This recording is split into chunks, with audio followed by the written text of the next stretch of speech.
నెల్లూరు జిల్లా వెంకటాచలం మండల కేంద్రంలోని ఎంపీడీఓ కార్యాలయం వద్ద స్వచ్ఛాంధ్ర కార్పొరేషన్ ఆధ్వర్యంలో AP agro industries development corporation సహకారంతో మంజూరైన ట్రాక్టర్ల పంపిణీలో సర్వేపల్లి శాసనసభ్యులు సోమిరెడ్డి చంద్రమోహన్ రెడ్డి పాల్గొన్నారు.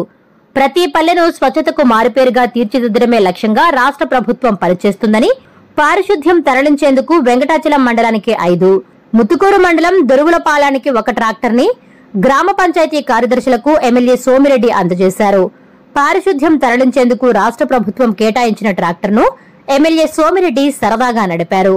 ఈ సందర్భంగా మీడియాతో ఎమ్మెల్యే మాట్లాడుతూ 2000 కంటే ఎక్కువ జనాభా కలిగిన ప్రతి పంచాయతీలో చెత్త తరలించేందుకు ట్రాక్టర్ను అందజేయబోతున్న రాష్ట్ర ప్రభుత్వం 2014-19 మధ్య టీడీపీ ప్రభుత్వ హయాంలోనూ సాలిడ్ వేస్ట్ మేనేజ్మెంట్ కోసం చెత్త నుంచి సంపద తయారీ కేంద్రాలు అందుబాటులోకి తీసుకురావడం జరిగిందన్నారు.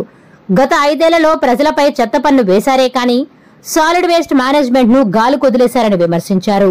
కూటమి ప్రభుత్వం అధికారంలోకి వచ్చాక ప్రతి గ్రామాన్ని స్వచ్ఛతకు మారుపేరుగా తీర్చిదిద్దాలనే లక్ష్యంతో పనిచేస్తుందని తెలిపారు. స్వచ్ఛాంధ్ర కార్పొరేషన్ వాళ్ళు వచ్చి AP agro industries development corporation ద్వారా ఒక్కొక్క ట్రాక్టర్ 6,01,926 రూపాయలు.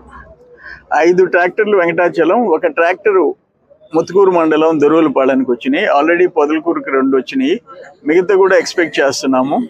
ఇదంతా ఏంటంటే ఉద్దేశము 2000 జనాభా కంటే ఎక్కువ ఉంటే వాటికి ట్రాక్టర్ల చెత్తని క్లీన్ చేసే ట్రాక్టర్స్ ఉండాలని. అంతకుముందు 14-19 కూడా సాలిడ్ వేస్ట్ మేనేజ్మెంట్ అవి ఆ కేంద్రాలు పెట్టి అక్కడికి చెత్తను తోలి అక్కడ ట్రీట్మెంట్ చేసి దాన్ని ఎటువంటి పొల్యూషన్ లేకుండా చేసేవాడు. లాస్ట్ 5 years చెత్త ట్యాక్స్ వేసారే కానీ దానికి అసలు చేసిన చర్యలు తీసుకున్న పాపాన పోలేదు.